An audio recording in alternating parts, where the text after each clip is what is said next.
You're listening to Parasearch UK Radio. News, views and reviews from the world of the paranormal from across the UK and beyond.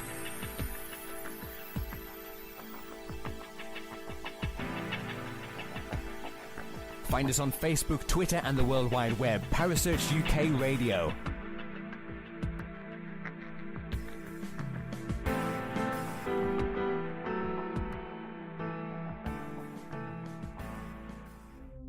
The views and opinions expressed by presenters and guests are their own and do not necessarily reflect the official policy or position of Parasearch UK Radio or its affiliates and sponsors. Listener discretion is advised.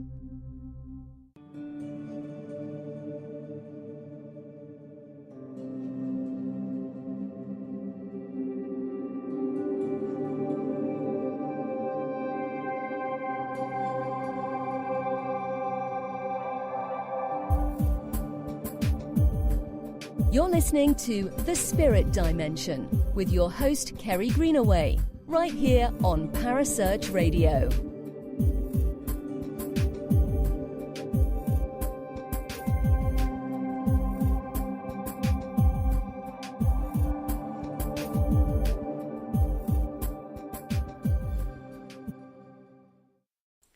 Good evening and welcome to the Spirit Dimension. My name is Kerry Greenaway, and as always on a Sunday evening I bring you something a little bit different to what we normally cover throughout the week on Parasearch Radio. Now tonight I have a very special guest in the studio. I have the lovely Jayne Harris with me. Good evening, Jayne. Hi, Kerry. Thank you for joining me. You're very welcome. Thank you for asking me. Okay, so for people who don't know who you are, which I think they would be a bit silly if they don't know who you are, because you've been a main player in the paranormal field for a long time now. Can you tell our audience where you started and how you got into this wonderful world of the paranormal? Yeah, okay. Well, I have had an interest in the paranormal pretty much all my life. I can't really remember a time when I didn't. But the real catalyst for me was when I was about 17. I'd been trying to attend ghost hunts with various groups since I was about 15. But at that time, it wasn't really a very cool thing to do. And a lot of the groups didn't really like the idea of having a young girl coming in. And, they didn't think I would take it very seriously. So it was when I was about 17 that I really started seriously researching different types of phenomena and trying to visit spiritualist churches and attend alleged hauntings. So it's been quite a long time. I think that was sort of 1998. So yeah, it's been a really long time, but then things kind of snowballed. It was just a hobby for a long time. And then I decided to write a book and then another book and started doing events, and it all kind of, as I say, just snowballed really. It certainly did, because you have done some amazing projects you have undertaken. Now, on your website, which is HD Paranormal, that's your team, and your website is www.hdparanormal.com. Yeah. You focus very much on, or one of your focuses has been on spirit attachment to objects. Yeah, that's right, yeah. And it's very fashionable at the moment, this subject. Yeah, it seems to be. I think the last few years especially, because we've had films come out, years and years ago, there were Chucky and Dolly Dearest and all of these films about dolls. But then it kind of went quiet for a long period. And then recently we've had, Annabelle and Robert the Doll. And so I think people's interest has been sparked again. The thing with it for me, it was quite early on in my sort of paranormal journey, really, that I encountered a case of a supposedly haunted object. And it was a doll. People tend to mainly think of dolls, I think, just because it sparks your fascination because of the films. But actually, a lot of the things that we've worked with have been much more personal things, wedding rings and pocket watches and jewellery, things that really did mean something to someone. So, it's just one avenue that we explore. But over the past few years, it's been one that really seems to grab people's attention, yeah. Very, very much so. As I say, it's very fashionista at the moment, the spirit attachment to objects. You actually do a course on this on your website, don't you? Yeah, I decided to put something together, I think it's probably a couple of years ago now, just a brief online course, which hopefully gives people a bit of a better understanding of what it's all about. Because, as I say, because of the films and things, you get people thinking that dolls are possessed, or, teddy bears are going to start murdering people. And it's nothing like that at all. It's much more to do with energy. It's much more to do with residual energy and the effect that can have on people in some cases. So I just wanted to do it. It's a very light, very easy and accessible course. It's nothing too heavy, but it's just a good introduction, really, for anyone that's curious about it. Oh, very, very much so. And it's a really great price, guys. It's only £29.99. And that's just one of the courses that HD Paranormal have on their site. Because the other one, which I noticed, is you also do a diploma in applied paranormal. Yes, applied paranormal research. Yeah, we do. It was accredited by the CPD last year, which meant that our costs increased. So we had to put the cost of the course at £200 per person, because you were getting accredited, you were getting registration, and getting your certification at the end of it. Fortunately for us this year, we took the decision, now that we know that the content, the quality of the content is good and at a high level and is recognised as being at a high level, we decided not to renew our membership to the CPD so that we could bring the course right down for people and make it more accessible. So the whole diploma now, including all of the support and everything else, is only £59. And I personally put a lot of time into the course, about 18 months altogether, putting all the content together, filming the video tutorials. So I'm probably biased, but I do think it's a really, really good foundation for people who are interested in the paranormal. It's not going to make you a parapsychologist. It's not going to make you a professor of anything, but it's a really good entry into the world of the paranormal. It does take you from that one step away from being just a ghost hunter and into a paranormal investigator, doesn't it? Yeah, because there are a lot of misconceptions, and people think that being a paranormal investigator is, quite glamorous, and that you see on TV, there are lots of scares and you see lots of things on camera. And actually, a lot of the time it can be quite boring. You're sitting around in the dark, you're waiting for things to happen, and a good chunk of the time as well is spent interviewing people, doing questionnaires. There is paperwork, and so it's that element of it that I really wanted to help get across to people who are interested in exploring the paranormal in a way, sort of trying to make a career out of it. It's not how you see it on TV. It most definitely is not what you see on TV. I can't tell you the hours of research that go on behind the scenes, like you say, talking to people, getting experiences, trying to work out what that could have been, it takes you down so many different avenues, doesn't it, Jayne?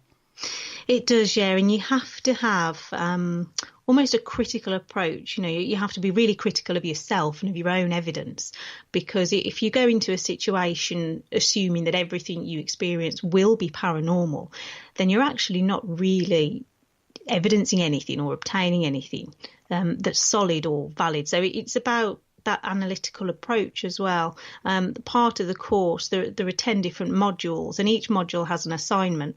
And part of that is trying to get people to evaluate their own work and their own evidence and look at it critically and think, well, actually, I may think that EVP sounds like someone saying help, but what else could it be, and what might it sound like to other people?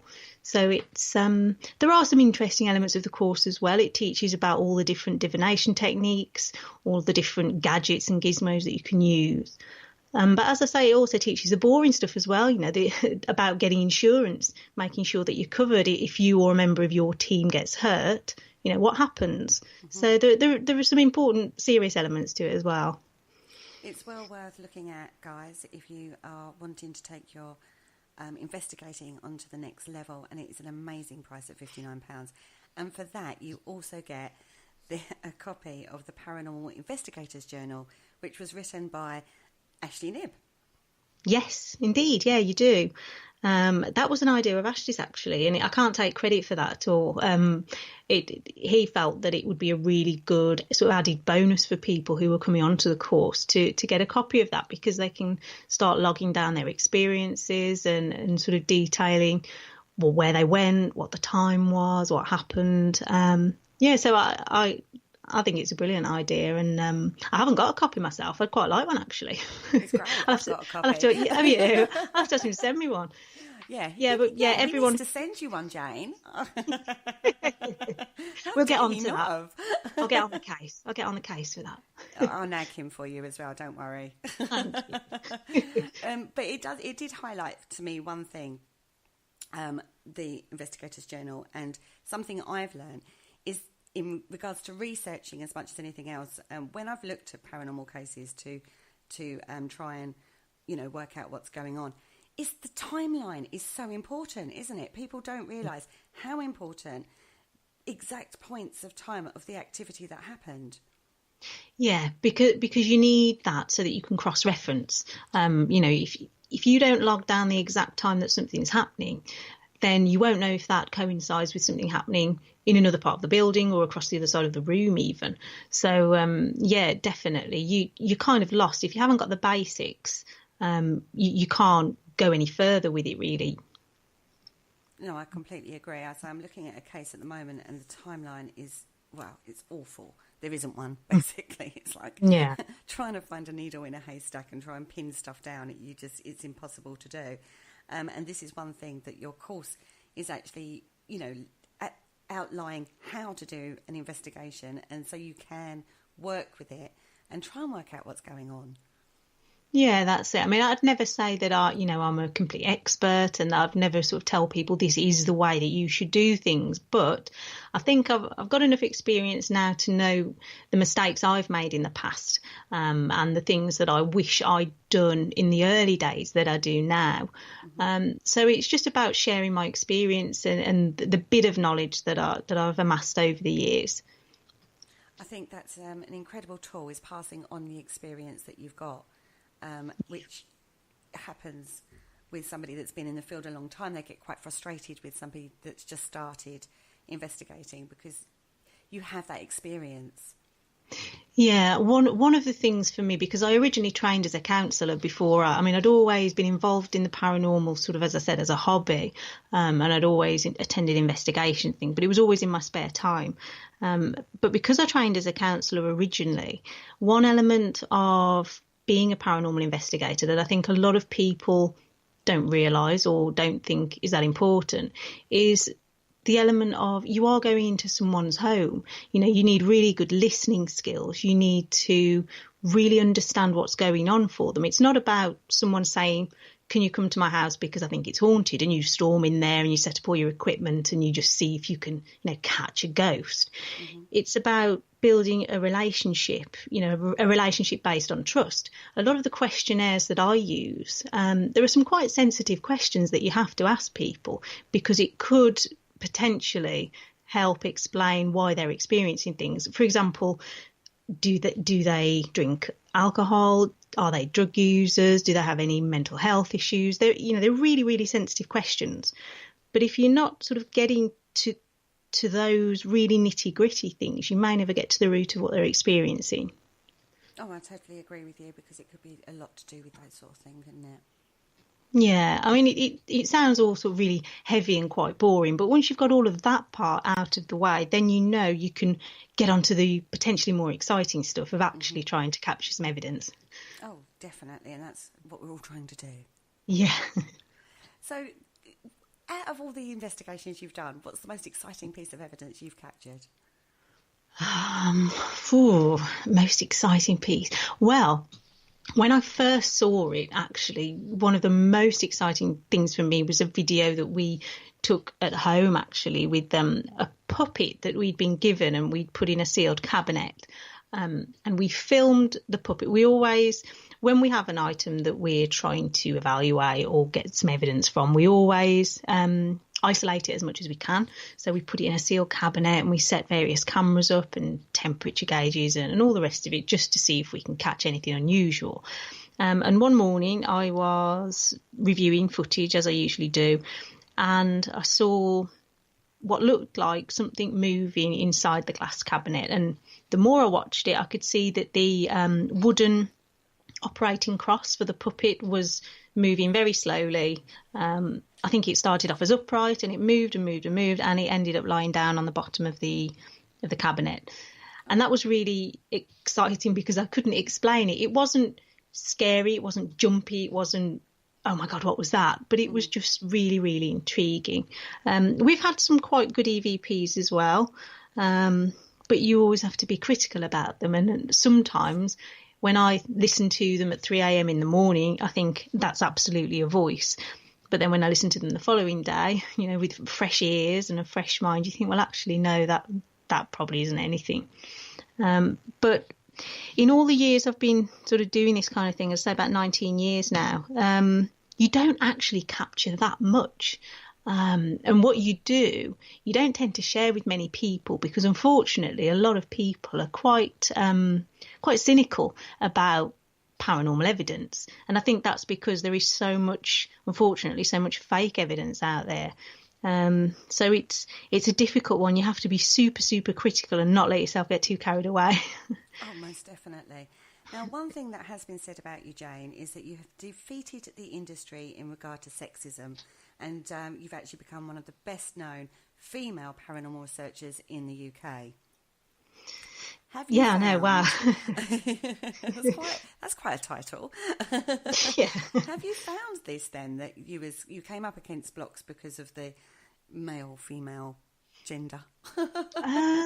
Yeah, I don't think definitely not so much today as 19 years ago. But as I said, when I sort of started out, I was very young and I didn't really know who to approach for knowledge, for information. And a lot of the groups in my local area were all men, all middle-aged men, quite stuck in their ways, quite stuffy, and not really wanting a young teenage girl to tag along with them, Mm-hmm. So I did find it difficult. Yeah, I had to do a lot of stuff just on my own. Because a lot of my friends really weren't into the same kind of things that I was. So, it was difficult. But over the years, I think, generally speaking, there are more men in the field of paranormal research, but it's changing. There are definitely more women becoming interested in it, especially because I think, we now feel more confident to just go and do the things that interest us. And I think it's really important that anybody who's interested in the paranormal doesn't look at it as, a male-dominated environment, because women can be strong. We can carry all the equipment as well if we need to. We can stay up till 4 or 5 in the morning. We can critically analyse evidence. So it's definitely a field that's growing in popularity, I think, amongst us ladies. I totally agree with you, and I've never ever come across any form of sexism, I suppose is the expression, in the field while I've been working. In fact, I've had more embracing from men, not in that way, you understand. Yeah. They've been really open and willing to talk to me and, discuss things. I mean, I put it out there, I'm not very good with tech. I work very spiritualist in the paranormal field, and they've been very understanding and open and wanting to explore different ways of working in that way with me. So I've never come across that, but when I read that about you, I was like, you must have come across it at some point for you to get that title, and there must have been that perception. Yeah, I think so, definitely. A few venues that I tried to approach it when I was in my early 20s, it was kind of, oh, no, sorry, love, we don't do that kind of thing, Bab. Sorry, sweetheart. And I used to think, well, why are you speaking to me like that? I mean, I'm not a feminist, and I don't get particularly angry at things like that. But when you see other groups being given access to venues, and again, I'm talking about a long time ago, this doesn't really happen as much now. No. But when you see other groups, male groups, being allowed access to places, I did used to wonder, well, why is that? Do they think that I'm just not serious about it, or, that it's just a passing phase? Because I was young as well. But no, definitely not as much today. No, I think you've definitely put your stamp on the paranormal field in your own way in recent times. Now, you have done a project recently, an amazing project, called Who Put Bella in the Witch Elm, which is the reason I actually wanted to get you on tonight. I came across this project of yours about a year ago, I think it was. So quite late in the day, because you've been working on this for a while now, haven't you? Yeah, it was about 3 years altogether, from sort of the moment of me deciding that this is what I wanted to do to actually releasing it and people coming to watch it. Yeah, it was about 3 years. What was it about this story that ignited that interest for you? Well, I've always loved a good mystery. I love anything, sort of, especially anything that's unsolved. But it was something that was local to me as well. I grew up in Stourbridge, so I'd seen that there's a monument there with graffiti on which says "Who put Bella in the Witch Elm?" It's actually fairly modern graffiti. It was only done in 2000, but it's a copy of much earlier graffiti that used to be seen around the Midlands in various different forms. Who put Lou Bella in the Witch Elm? Who put Bella in the Elm? These graffiti messages were seen sort of in the 1940s and 1950s. So I kind of knew the story a little bit, but I didn't know too much about it. And it was only when I started researching it that I just found it completely fascinating, because there are so many different conspiracy theories connected to it that I just thought I really want to investigate it more. And especially since the MI5 files were declassified just a few years ago, it seemed that there was now the perfect opportunity to actually look much more deeply into the case than had been done before. So originally I actually thought it was just going to be a 10-minute YouTube video, something really quick, just local interest really. But I spoke to lots of fascinating people who had their own take on it. And it just became obvious that there's no way we'll fit it into 10 minutes. So in the end, we had to really cut it down to, it's just over 60 minutes now, but it could have easily been just hours and hours. It's actually a documentary film. Yeah. And it's something you took on with no film knowledge, from my understanding. Yeah, that's right, yeah. You produced it, directed it, writ it, researched it. You did everything for this piece, didn't you? Yeah, a bit of a one-woman band, yeah. That mainly came down to budget, to be honest with you. It was something that we had no budget for, completely self-funded until we got a little bit further down the line, and then I set up a crowdfunding page just so that we could get the sort of final edit looking as professional as we could. We got just over £300, which was brilliant because we were able to get the software that we needed to do that. Sorry. Now, guys, I will share the trailer to this documentary film in the chat room. So if you right-click on it, you can actually view the trailer. It's actually out there on YouTube at the moment. And I'll share the links, obviously, to Jayne's page, because it looks awesome. It looks so atmospheric. It looks professional. I can't believe you had no film experience before you took this on from the trailer. Yeah, well, with anything that I do, I always sort of think, well, if I'm going to do it, I've got to try and do it properly. And it doesn't, I mean, I look at it now and I'm really critical, and I see all of the flaws in it, and I see the things that look really unprofessional and the things that I wouldn't do again if I had the time over. But overall, I am really pleased with it. And it was just time and patience, really. I had to sort of teach myself how to use all of the editing software and all the little tips and tricks and stuff like that. But it was just time, and I'm not gifted naturally with a huge amount of patience. So there were times where I felt like giving up and throwing the screen out the window, and just, it got really frustrating. But I stuck with it, and I'm glad I did now.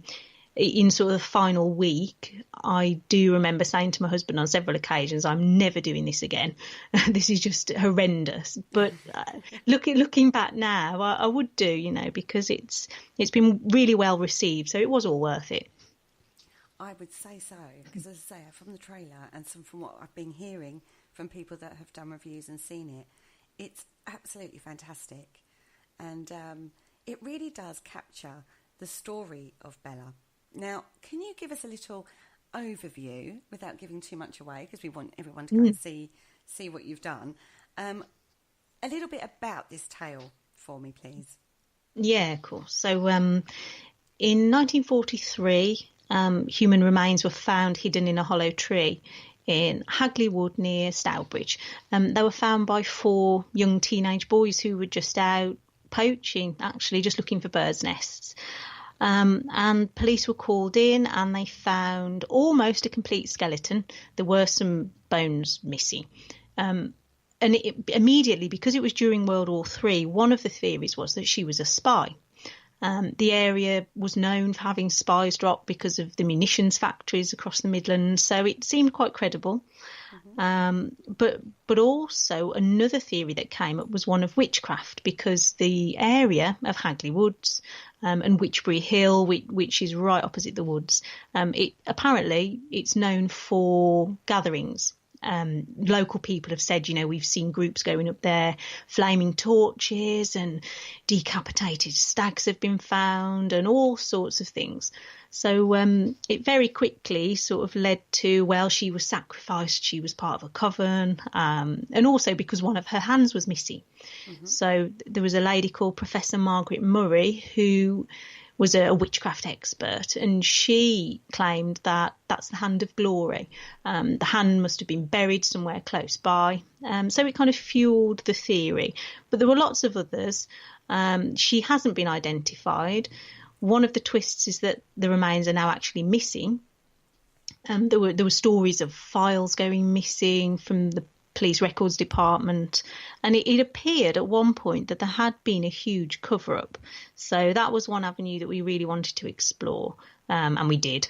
But I won't give too much away, but we did find out some really interesting facts, and we did find out who she definitely wasn't. One of the theories is that she's a particular lady, and we found some evidence to prove that she wasn't. So it's still an ongoing mystery, really. And after the screening in August, I've had people contact me now with more information, things that we're still researching. Now, whether there'll be a part 2, I don't know, but it's definitely still an ongoing thing. It's one of those projects that kind of takes over your life and probably will never, ever be something that goes away completely. Yeah, it is. I mean, I spent so long sort of reading things and talking to people and just hearing the name Bella, that when I hear it now, one of our neighbours has got a dog called Bella, and when I hear him calling Bella, it just instantly makes me think about it all again. So it can be very all-consuming. And it's one of the reasons why it took so long, because for 3 years I had to continue doing other projects as well. So it was sort of bits and pieces over that period of time. I think if I'd have completely focused on it as a whole, I'd have just been completely swallowed up by it all. It is a fascinating tale. I mean, I looked into it a little bit, obviously, because talking to you, I thought I better get to know this story a little bit myself. Just from the things that I'd read and stuff like that. It is absolutely fascinating because there is that theme, you touched on it earlier, about the witchcraft side of it. I mean, even the tree that she was placed into, the wych elm, it just screams witchcraft, doesn't it? From angles, whether or not that's true or not, remains to be seen. We need to go and see the documentary, but it does. It has this theme that runs through this whole tale. Do you think that's a lot of just mythology that's built up because it's such a mystery? Yeah, I think so. When people, generally speaking, when people don't have all of the answers, they look towards a more intriguing and fascinating answer. Because there was very little reported at the time, people thought that for whatever reason, whether it was witchcraft or espionage, that it was being covered up in some way. But actually, speaking to people about their experiences, people who live in the local area and remember the war, that they told us, well, during the war, newspapers, because of rationing, there were only 4 pages and there was a lot of war news to report on. So something like that, today, if someone found human remains in a hollow tree, it would be national news. But back then, actually, there was much more important things to report on about the war. So it only got a little mention. So there was no real chance at that time of it ever being properly investigated because, again, the police, most of the young men who worked in the police force were away fighting in the war. So the resources just weren't there. So I think people created these own myths and ideas and stories about it, just because they didn't really know how else to explain it. Oh, I totally agree with you. You've got to remember a lot of the men weren't around, so the police force were probably functioning on bare bones. You know what I mean? Yeah. Older generation, a bit stuck in the mud.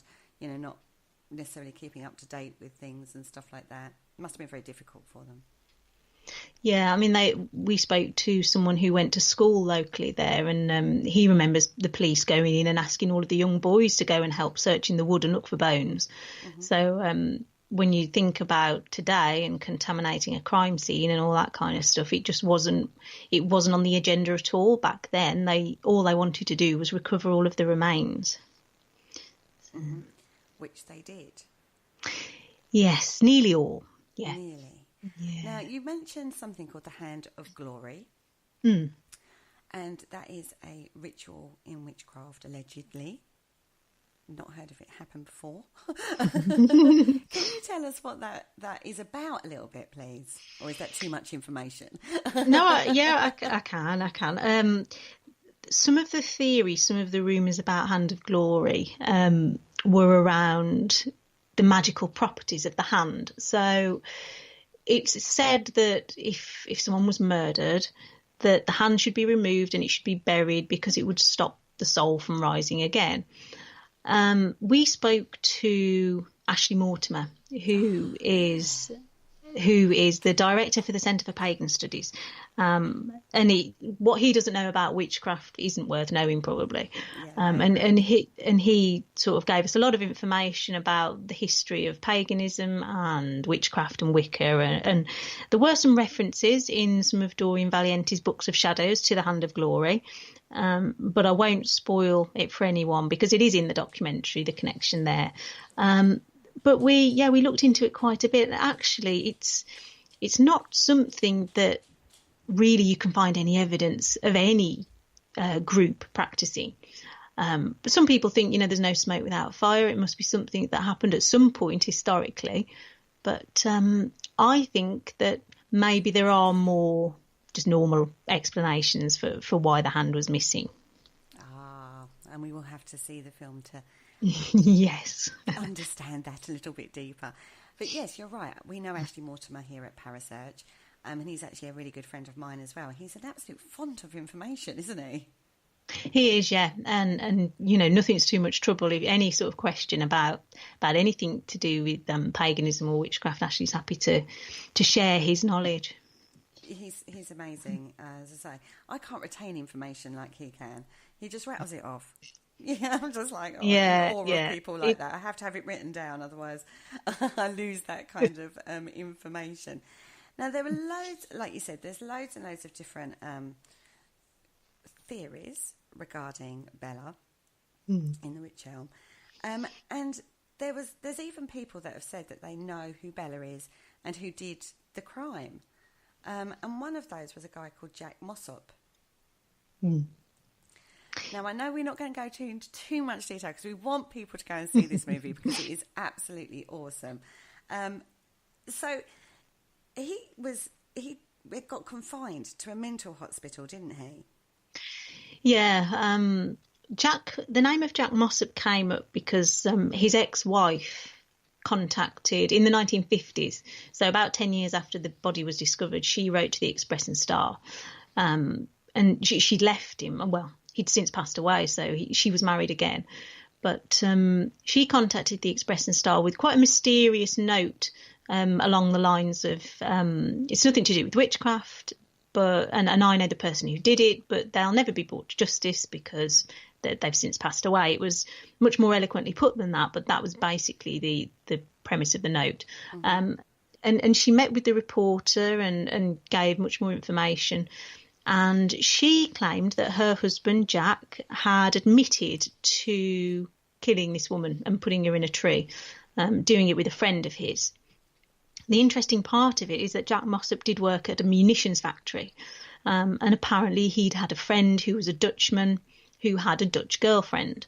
And one of the intriguing things about the body in the Wych Elm is that no one seemed to know who she was. Even at the time, no one reported anyone fitting her description as missing. No one came forward to claim her.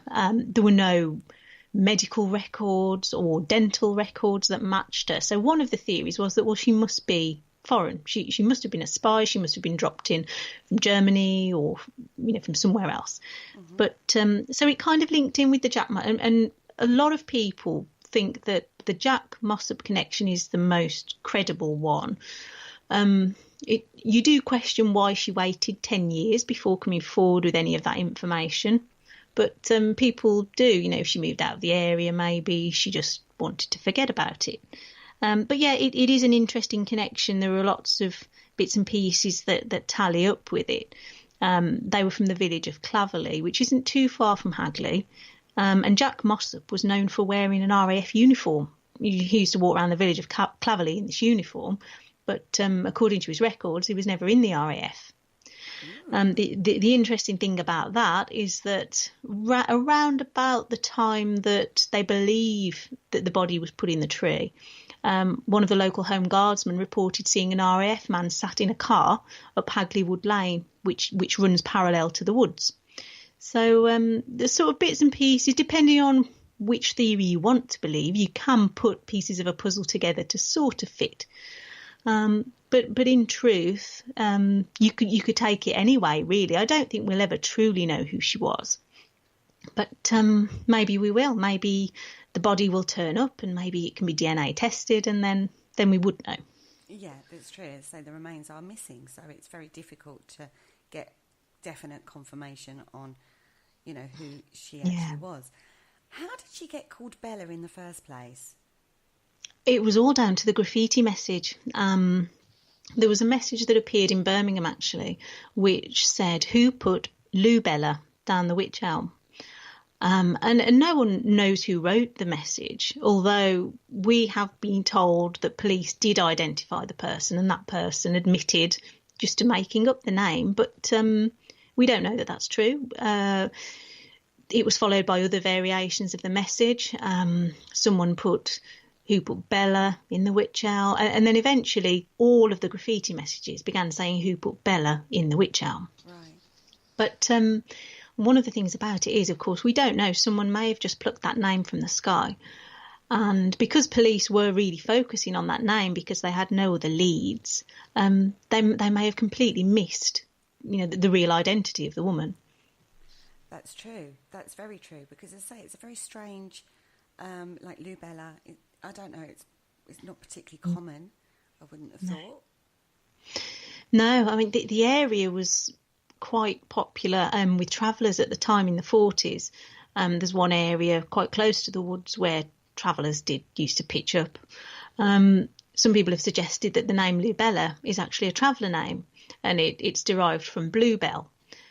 Some people say that because there were bluebells in Hagley Wood, someone just chose that name because they felt it quite fitting. So again, it's another mystery. Every single element of the story is mysterious, and there are no real concrete facts other than we know her physical description because the pathologist did quite a thorough report. There were fragments of clothing, so we know more or less what she was wearing. But her identity, it is still a mystery. And that's probably one of the reasons why it caught your imagination so much. Yes, absolutely. And has captured a lot of people's imaginations over the years. If you go on YouTube, there's loads and loads of different, like this is the story basically, the bare bones of the story. But you spoke earlier about the research that you did into this. What was the hardest part of investigating this story that you found, the research side on it? What was the hardest bit?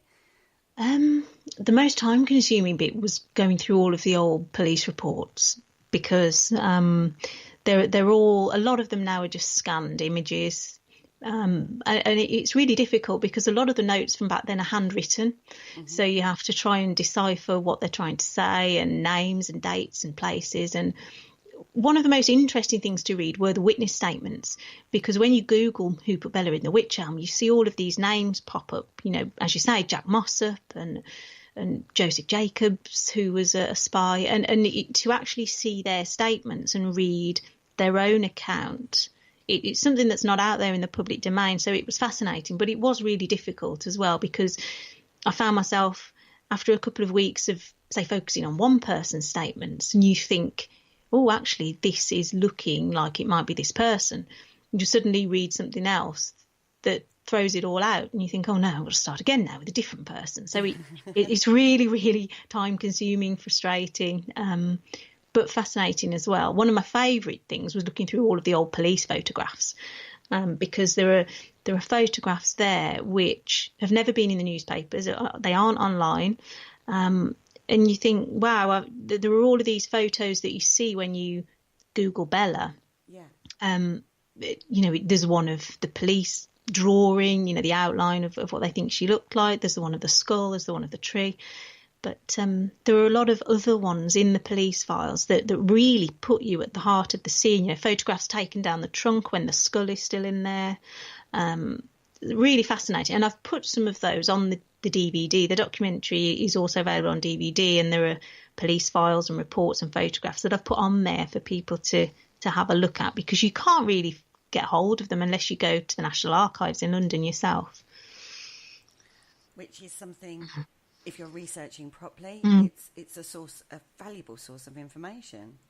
Yeah, it is. I mean, it's tricky to get, anyone who's ever researched their own ancestry, for example, knows how difficult it is to just go on a name and get the right person, because of course there are potentially thousands of people with the same name, and the same dates and stuff. So it was definitely the whole research aspect for me was difficult, but it was worth it.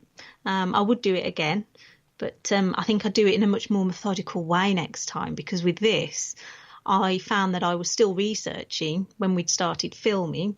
And as I'd started editing bits, we were having to go back and film new bits because I'd found new stuff in the research. Yeah, so I was sort of flitting between everything. So yeah, it was a learning curve as well for me. So is there going to be a book that follows the documentary? I've got no plans on writing a Bella book. There are books out there. I mean, someone who we interviewed as part of the documentary, Andrew Spark, he's a local author who's written a book, In Search of a Wartime Mystery, which is about Bella, and that's really interesting. And I'd read that book prior to contacting Andrew and asking him to be part of the documentary.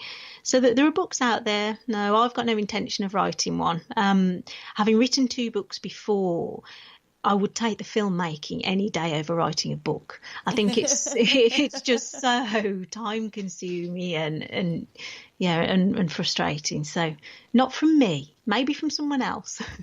Well, I just think it might be a nice follow-up to include a lot more of the information that you found that you may not have been able to squeeze in to your documentary, although having not seen it, the whole thing yet, I could be proved wrong on that.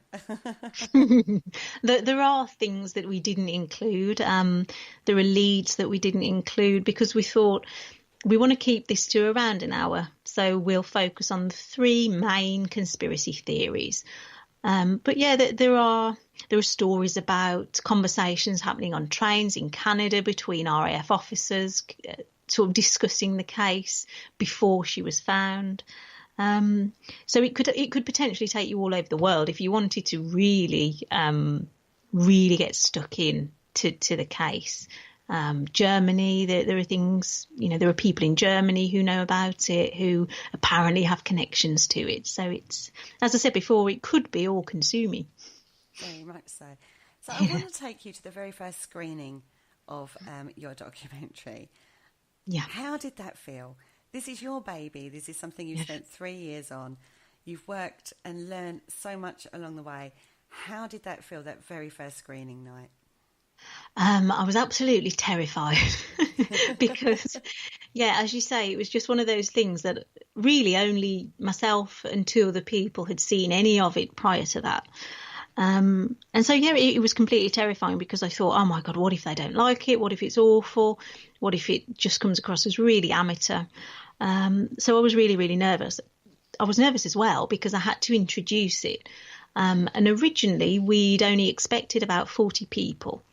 And there was over 400, it sold out. So I had to walk in, stand at the front, 400 people all staring at me, and introduce something that I'd been working on for 3 years.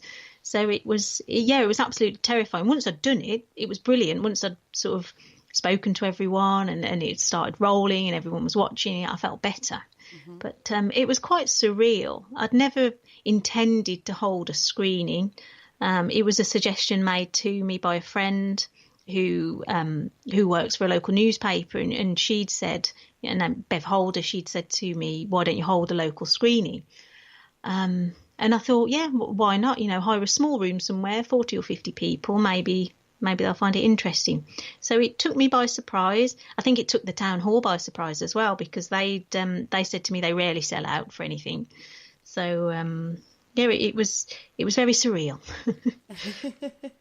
So what was the reaction straight after it finished? How did the audience respond to it? Did they give you a standing ovation?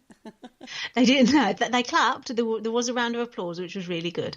And then I had people coming up to me after with bits of information or telling me that they enjoyed it. And unfortunately, at the venue, there was a sound issue on the balcony. People on the balcony couldn't hear it as well, I don't think. They could hear more of the background noise than the narration, which was a shame. But luckily, that was only a few people. And it didn't affect their overall enjoyment of it, I don't think. But yeah, it was, I had a queue of people waiting to talk to me after, which was, again, really surreal. And everyone I spoke to was just so lovely and so warm about it. And I think they really appreciated the efforts that I'd gone to with all the research and everything else to put it together. I think that definitely came over from what I've heard about this documentary, that it is just an incredible piece of work. And like you've said, you can go and get it, you can go and buy it, you can go and watch it. Have you got any more screenings coming up for Bella? There's just one more. We're doing a Halloween screening, so it's actually on Halloween night, Tuesday the 31st of October. It's at the Stourbridge Town Hall again. Tickets are available now, but that will be the last one, I think. Okay. So if you want to be part of that on Halloween, to give you something a little bit different to do on Halloween, it's the Stourbridge, did you say, sorry? It's Stourbridge Town Hall. Tickets are available from the Dudley Borough Hall's website. There are some links on the Who Put Bella in the Witch Elm Facebook page. There are links to get tickets there. But yeah, I'd love anyone who wants to see it and maybe even wants to have a chat with me about it to come along. So I'll be there again and I'll be introducing it and giving a bit of a talk. So it would be nice to see another packed hall. I think you won't have any trouble there, in all honesty. Now, something very, very recent that's just come up. We've got Sage Paracon coming up. Or is that, by the time this airs, it's probably been, to be fair. And you're doing next year, aren't you? You're doing Sage Paracon next year. Yeah, I am. Yeah, really excited about that. I love Warwick Castle. So, it's kind of a win-win for me. Have you investigated Warwick before? No, I haven't. So that's part of the reason I'm really excited to get in there and check it out, see what's going on. I have to say, I'm sitting here thinking I'm going to have to start saving already,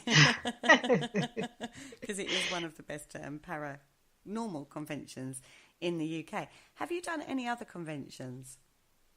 To be honest with you, for years and years, I've always sidestepped conventions and conferences. I've never sort of been part of them, got involved in them. I've been asked a few times, but it's one of those things that I don't know why, for some reason, I had this idea, and I think it's because of a couple of experiences I had years ago, that they were very much about sort of big egos and more about self-promotion than actually paranormal investigation and sharing knowledge. But I went last weekend, I think, or the weekend before that, to ASAP, Seriously Strange, which I met some really lovely people and just who genuinely had an absolute passion for the paranormal, and who, we were talking about things till 1 a.m. And it kind of changed my perception a little bit, really. And straight after that, I had a message from MJ, who organises Sage Paragon, asking if I would like to go there. And I thought, yeah, definitely. It's something that I'll definitely sort of go to in future, because I think I may have been a little bit wrong about conventions. I think maybe they can be fun and that you can meet like-minded people. But I'd just heard of, a few friends of mine had experiences where it had been more about people sort of trying to sell their own books and plug themselves and not really share knowledge. But I think if you choose carefully, some of them seem absolutely amazing. They do. There's some amazing speakers that appear at these conferences, and it does give you that opportunity to hear their story and get to meet them and find out a little bit more what goes on behind the scenes from the public persona that's put out there sometimes about people. And it's not just about the speakers, it's about the other people that go, because you're all like-minded people in a melting pot of ideas, and you get to meet, like you said, some amazing people that aren't in the public eye and that have some really fascinating ideas, and just talking with people, like-minded people, is never a bad thing. No, absolutely not. And I'm really, as I say, I'm really looking forward to next year already at Warwick Castle, because I think it's going to be fantastic. From what I've heard of Sage Paragon, you've got the whole weekend. You're staying within the castle grounds and you get to explore and investigate with some amazing people. So it's definitely something I'm excited about. And I think from what I've seen so far, tickets are already selling, which is incredible. People are already excited. We haven't even had this year's yet, or maybe we will have, as you say, by the time this airs. By the time this airs, we are having to pre-record because Jayne's so busy. But that it's, what MJ sets up, or where any of the paranormal conventions set up, the work that goes into putting these things on. If you can get a chance to get to any of the paranormal conventions, I would definitely recommend it, because you get to hear some amazing different points of view on the paranormal. So, Jayne, going back to you, what is next for you? Now Bella is sort of like, I know it's always going to be an ongoing thing, but what's your next project, your next big one? Well, I'm going to give you that really, really annoying answer now, which it frustrates me when I hear people say this as well, because I just think, why are you being so cloak and dagger? But there is something in the pipeline that I'm working on at the moment, but I can't tell you. No. And it's that massively annoying answer, isn't it? I know, but it is really exciting. I'm researching at the moment for it. We're doing a bit of work this weekend. But yeah, I mean, I've got no books in the pipeline. As I say, I'm really definitely having a rest from the book writing. But there is something, potentially due to happen next year that I'm involved in. But as I say, I'm really sorry. I can't say that's really that's just not sporting, Jayne. Come on. I know. Well, a little hint, just a very, very small hint.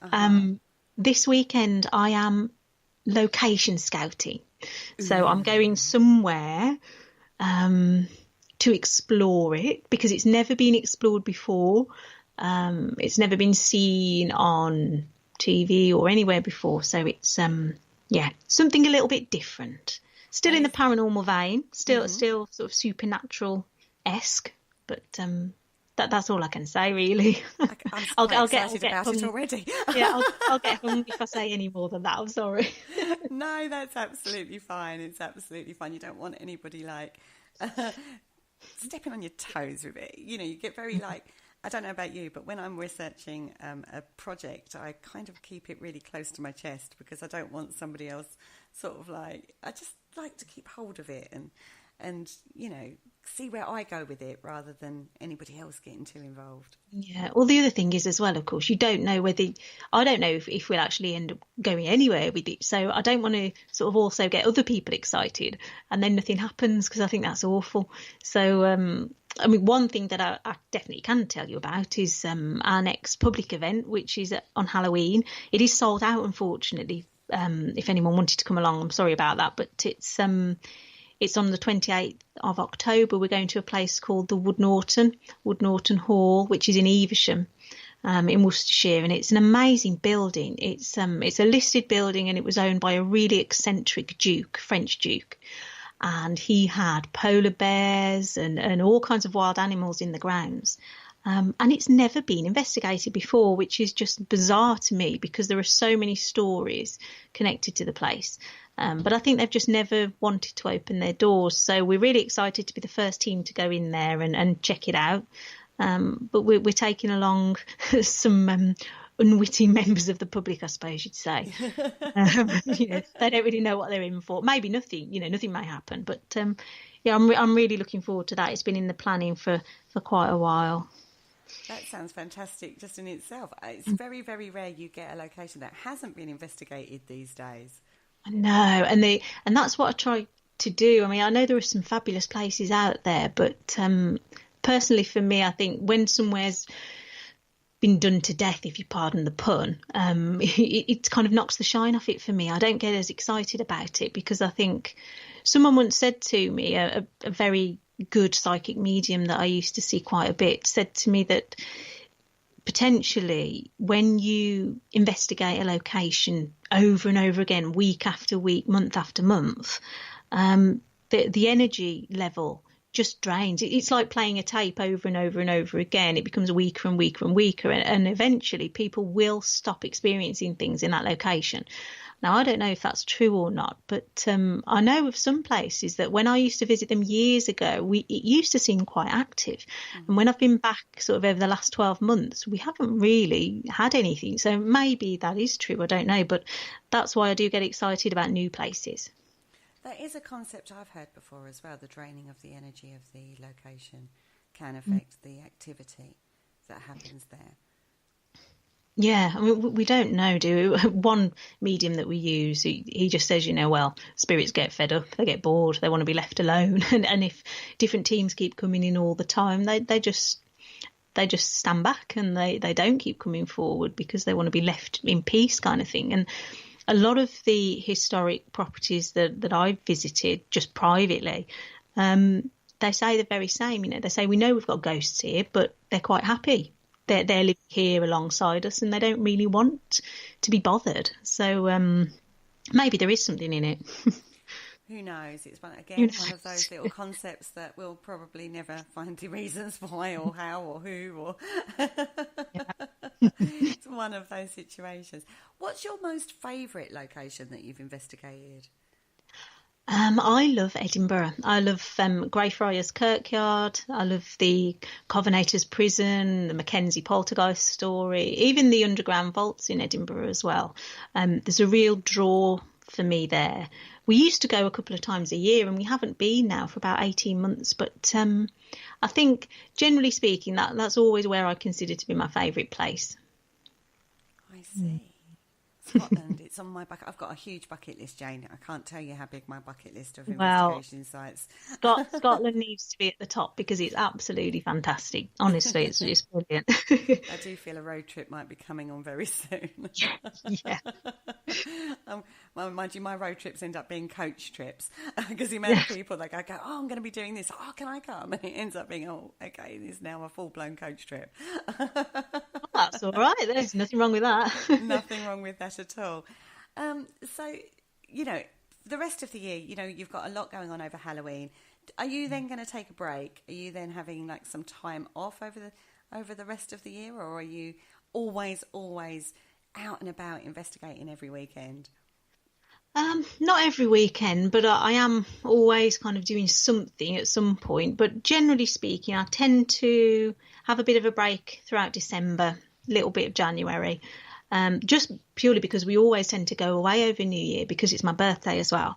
So we tend to have a few weeks there where we're kind of not reading emails and not visiting people and all of that kind of thing. But it depends really. I mean, it may be that the next year coming is potentially going to be one of the busiest ones for me. So I think definitely throughout December, I'm going to try and not do a great deal at all. I don't blame you. Maybe put my Christmas tree up on the 1st because I get really excited about Christmas. So, and just start doing the Christmas thing. Yeah, I know a lot of people who get their tree up really early, and it's me on Christmas Eve still trying to get like the tinsel in place. Well, there were already Christmas cards in the shops, and there were already things. I saw them this morning. So I know. I've seen it. I'm like, oh God, no, please don't talk to me about Christmas yet. Anyway, on that note, we're actually coming to the end of the show. Thank you so much for joining me, Jayne. You're welcome. Yeah, thank you for having me on. Oh, no, you're very, very welcome. Guys, go and check out Jayne's website. It's www.hdparanormal.com. And don't forget, check out Who Put Bella in the Witch Elm. It is an astonishing piece of work. It's absolutely amazing from the looks of it and from the feedback that's coming through on this particular project. I'm going to share all the links into the chat room. So if you didn't catch those, then don't worry. You're going to be able to click on the link and it will take you straight to it. Now, on that note, all I've got left to say is thank you so much for fitting me into your busy schedule. And hopefully we'll talk again soon. Yeah, thanks, Kerry. Speak soon. Take care. Take care. Thank you for listening. Don't forget to join us for more shows throughout the week. Find us on Facebook, Twitter, and the World Wide Web to keep up to date with all the shows right here on Parasearch Radio.